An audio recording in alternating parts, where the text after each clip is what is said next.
گردی کی باتیں کرتے ہیں، مگر جب ان سے پوچھا جائے کہ یہ باغ جس کا آم تمام علماء کو آپ بیٹھا کے کھلا رہے ہیں، بہنوں کو آپ نے حصہ دے دیا، نہیں حصہ تو نہیں دیے ہیں، تو یہ کھانے والے بھی مجرم ہوئے، ان کے پیٹ میں بھی حرام کا لقمہ جا رہا ہے، کھلانے والا بھی مجرم ہوا ہے۔ ہم نے زمین و جائیداد پر قبضہ کر لیا، بہن کو کوئی حق نہیں دیا۔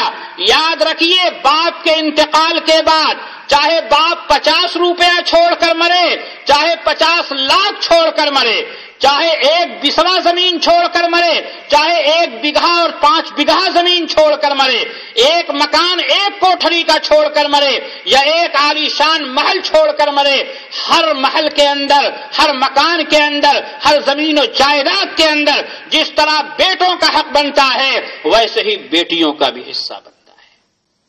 اور اگر بہن نے معاف نہیں کیا اور ہم نے معاف نہیں کرایا، یاد رکھیے اس کھیت سے پیدا ہونے والا سارا غلہ جو میرے گھر میں پہنچ رہا ہے وہ حرام کی آمیزش کے اور ملاوٹ کے ساتھ آ رہا ہے۔ وہ لقمہ میرے پیٹ میں جب تک رہے گا اور اس غلے کے ذریعے میرے جسم پر لباس جب تک رہے گا، وہ دکان جو باپ چھوڑ کر گیا تھا، میں نے اپنی بہن کو اس میں حصہ نہیں دیا، اس دکان سے حاصل ہونے والی انکم جب تک میرے استعمال میں رہے گی، وہ مکان جس میں میں رہ رہا ہوں باپ کی چھوڑی ہوئی جائیداد ہے، میں نے بہن کو حصہ نہیں دیا اور معاف نہیں کرایا، تو یاد رکھیے میرا اس مکان میں جب تک رہنا ہو رہا ہے، اللہ رب العالمین کے دربار سے میری کوئی عبادت قبول نہیں ہو رہی ہے۔ حضور پاک علیہ الصلوۃ والسلام نے ایک حدیث میں بیان فرمایا، من اشترى ثوبا بعشرة دراهم، جو آدمی 10 درہم میں ایک کپڑا خریدے، کتنے میں؟ 10 روپے میں ایک کپڑا خریدا ہے، فیہ درہم الحرام، اس میں خالی 1 درہم حرام ہے، معلوم یہ ہوا کہ 90% آمدنی بالکل حق حلال کی ہے، 10% حرام کی ہے۔ پیارے آقا کہتے ہیں لا يقبل اللہ لہ صلاۃ ما دام علیہ، جب تک وہ کپڑا بدن پر رہے گا جس میں 90% آمدنی حلال ہے، 5% حرام ہے، اللہ کوئی نماز اور عبادت قبول نہیں فرمائے گا۔ اندازہ لگائیے، دنیا ہم کو تہجد گزار کہتی رہے، ہم بڑے دیالو ہیں، بہت سخی ہیں، بڑے صدقہ و خیرات کرتے ہیں، دنیا کہتی رہے ہم نمازی ہیں، دیندار ہیں، چلے پر چلا لگا رہے ہیں، مفتی صاحب اور مولانا صاحب کہے جا رہے ہیں، ڈاکٹر صاحب، انجینئر صاحب کہے جا رہے ہیں، ممبر و محراب پر کھڑے ہو کر لچھے دار باتیں کر رہے ہیں، یہ کل اپنی جگہ ہے، لیکن اگر باپ کی چھوڑی ہوئی جائیداد میں ہم نے بہن کو حصہ نہیں دیا ہے، یاد رکھیے یہ جو کچھ ہمارے پاس ہے وہ کل حرام ہے، اور اللہ کی دربار سے ساری عبادتیں ہمارے منہ پہ ماری جا رہی، اس کی طرف کوئی توجہ نہیں، مسلمان اس کی طرف توجہ دیتا ہی نہیں۔ قرآن پاک اٹھائیے، جہاں اللہ رب العالمین نے میراث کا مسئلہ بیان کیا وہاں ہمیشہ عورتوں کو آگے رکھا، مردوں کو بعد میں رکھا ہے۔ پوچھئے قرآن پاک سے کیسے بانٹا جائے گا کھیت کھلیان، زمین جائیداد، باپ کا چھوڑا ہوا بینک بیلنس کیسے تقسیم کیا جائے گا؟ قرآن پاک کہتا ہے یوصیکم اللہ فی اولادکم للذکر مثل حظ الانثیین۔ قرآن کا انداز خطاب دیکھیں، اللہ تمہیں حکم دیتا ہے، اللہ تمہیں تاکید کرتا ہے، یوصی کا لفظ وصیت سے بنا ہے، اور ہمارے یہاں وصیت کس کو کہتے ہیں؟ باپ کا انتقال ہوا آخری وقت میں باپ جو حکم کرتا ہے اسے وصیت کہا جاتا ہے، اور وصیت کو وصیت اس لیے کہتے ہیں کہ وہ حکم تاکیدی مانا جاتا ہے، اس کا کرنا ضروری سمجھا جاتا ہے۔ اللہ رب العالمین نے میراث کا حکم بیان کرتے ہوئے لفظ وصیت کا استعمال فرمایا، یوصیکم اللہ، اللہ تمہیں تاکید فرماتے ہیں، اللہ تمہیں تاکیدی حکم دیتے ہیں، کس کے سلسلے میں؟ فی اولادکم، تمہاری اولاد کے سلسلے میں۔ اولاد میں بیٹی بھی داخل ہے، اولاد میں بیٹا بھی داخل ہے، صرف لفظ ولد اور اولاد بیٹے کے لیے نہیں ہے۔ للذکری مثل حظ الانثیین، مذکر کے لیے، بیٹوں کے لیے کتنا ہے؟ مثل حظ الانثیین، دو بیٹیوں کو جو ملے گا اسی کا وہی پورا اسی کے برابر بیٹے کو ملے گا. قرآن پاک کا انداز یہ کہ دو بیٹیوں کو جو حق بنے گا وہی اسی کے برابر بیٹے کا بھی ہے، یعنی بیٹے کا جتنا ہے اس کا آدھا بیٹی کا، دو بیٹیوں کا جتنا ہے اتنا ہی بیٹے کا، وہی بنا آدھا بیٹی کا.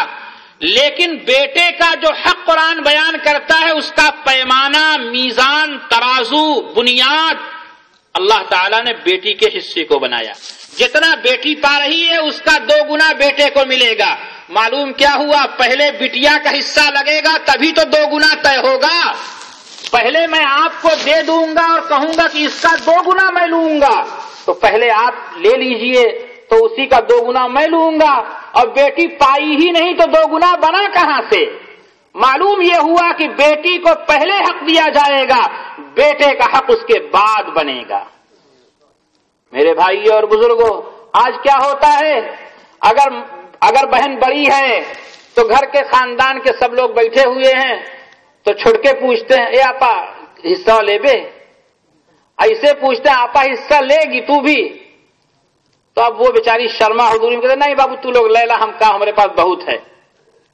شرما حضوری میں آپا اس طرح کا جملہ بولتی ہیں. کیوں؟ اس لیے کہ ایک تو سماج کا دباؤ، اگر حصہ لے لیں گی تو ان کا میکے سے رشتہ کٹ جائے گا. ہمارے یہاں یہی تصور ہے، اگر حصہ لیا کہ میکے سے رشتہ ختم، اور بہویں تانا دیں گی اب کیا کرنے آپ یہاں آتی ہیں، اب تو حصہ لے چکی ہیں. اس طرح کے تانے دیے جاتے ہیں. اور بہت مشہور مقولہ ہے کہ عورت کے لیے میکے کا کتا بھی بہت پیارا ہوتا ہے.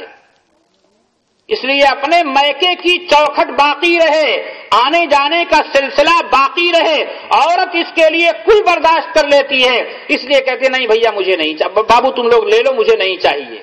اور اگر بہن چھوٹی ہوتی تو ایسے پوچھتے ہیں، اے بنی لیوے تو ہوں. تو ظاہر بات ہے کہ سب کے سامنے نہیں، جب اس کا حق شریعت کی طرف سے ہے. میں آپ کو بڑھ کر یہ کہتا ہوں، بہن کی شادی آپ کی ہوئی ہے، آپ کا بہنوئی ریاض میں رہتا ہے بہترین پوسٹ پر، مہینے کا 5 لاکھ روپیہ کماتا ہے. بھائی یہاں مانی چوک پر ٹھیلا لگاتا ہے، مونگ پھلی بیچتا ہے، اور باپ کا انتقال ہوا، گھر کے اندر 3 کمرے ہیں. تب بھی شریعت کہتی ہے ایک بہن کا ہے 2 بھائی کا ہے. یہ الگ بات ہے کہ بہن کہے بھیا اللہ نے مجھے بہت دیا، میں خوشی خوشی آپ کو دیتی ہوں، تب تو جائز ہے. ورنہ بیٹی کا حق اللہ کی طرف سے طے ہے. للرجال نصیب مما ترک الوالدان والاقربون وللنساء نصیب مما ترک الوالدان والاقربون مما قل منہ او کثر نصیبا مفروضا. قرآن پاک کے الفاظ ہیں، چاہے تھوڑا باپ نے چھوڑا ہو یا زیادہ چھوڑا ہو، یہ اللہ کی طرف سے طے شدہ حصہ ہے. جیسے مردوں کے لیے حصہ ہے ویسے ہی عورتوں کے لیے بھی حصہ ہے. میرے بھائیوں اور بزرگوں، آج کے اصلاح معاشرہ کا یہ پروگرام اور نناری کے گاؤں سے یہ آواز بلند ہونی چاہیے کہ انشاءاللہ جتنے نوجوان ہمارے ہیں ان کی شادیاں بغیر جہیز کے کی جائیں گی، اور گاؤں کی جتنی بیٹیاں ہیں انشاءاللہ وراثت میں باپ کی جائیداد میں انہیں ایک ایک کا حساب کر کے حصہ دیا جائے گا. کریں گے انشاءاللہ. انشاءاللہ. اللہ مجھے بھی قبول فرمائیں، اللہ آپ کو بھی قبول فرمائیں. آمین. وآخر دعوانا الحمدللہ رب العالمین.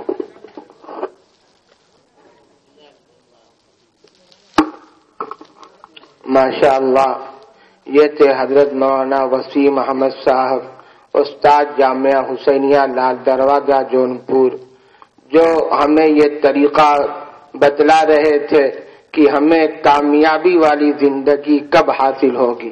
حضرات، آج کا یہ جلسہ نہایت عظیم الشان جلسہ ہے اور یہ بہت کامیاب جلسہ ہے.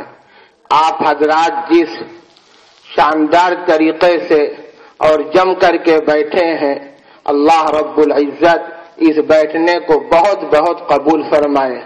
اب یہ ہمارا جلسہ جو ہے اس کا آخری پروگرام ہے، جس کو جو حضرت مولانا مختار احمد صاحب پیش کریں گے.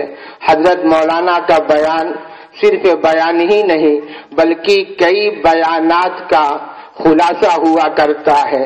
حضرت کی مختصر سی تعریف یہ ہے کہ ان کو محقق کہہ لیا جاوے پھر بھی کم، مفسر کہہ لیا جاوے پھر بھی کم، فقیہ کہہ لیا جاوے پھر بھی کم، مصنف کہہ لیا جاوے پھر بھی کم۔ اللہ رب العزت سے ہم سب لوگ دعا کریں کہ اللہ رب العزت نے جس طریقے سے اب تک ہم کو بیٹھنے کی توفیق دی ہے، اسی طریقے سے آئندہ بھی بیٹھنے کی توفیق مرحمت فرمائے۔ ہم بہت ادب کے ساتھ استاد اساتذہ فخر جامعہ حسینیہ لال دروازہ حضرت مولانا مختار احمد صاحب سے گزارش کرتے ہیں کہ حضرت تشریف لائیں اور ہم سامعین کو اپنے پرمغز بیان سے محظوظ فرمائیں۔ نحمده ونصلي على رسوله الكريم اما بعد فاعوذ بالله من الشيطان الرجيم بسم الله الرحمن الرحيم في جنات يتساءلون عن المجرمين ما سلككم في سقر قالوا لم نكن من المصلين ولم نكن نطعم المسكين